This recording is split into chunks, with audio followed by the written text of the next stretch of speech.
यह कहानी एक गांव के पास एक पुराने हवेली की है जिसका नाम बदलपुर हवेली था।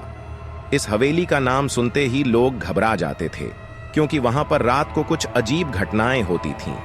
वहां के लोग कहते थे कि हवेली में रात को अचानक से अजीब आवाजें आने लगती थीं।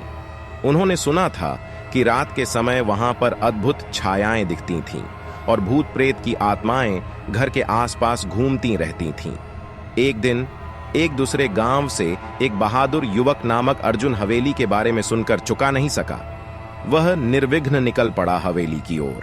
जब वह हवेली पहुंचा तो वहां पर अचानक से वेंटिलेशन फैन चलने लगे और अचानक से बंद हो गए।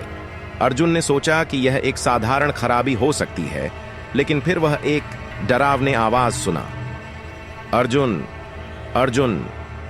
वहां कुछ देर तक खड़ा रहने के बाद अर्जुन ने आवाज का पीछा किया और वह एक छाया के साथ एक पुरानी औरत को देखा।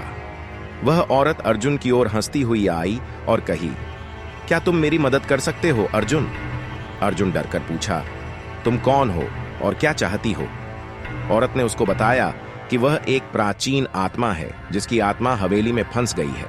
वह बताई कि उसकी आत्मा को मुक्त करने के लिए अर्जुन की मदद की आवश्यकता है। अर्जुन ने औरत से पूछा, क्या मैं तुम्हारी मदद करने के लिए क्या कर सकता हूं?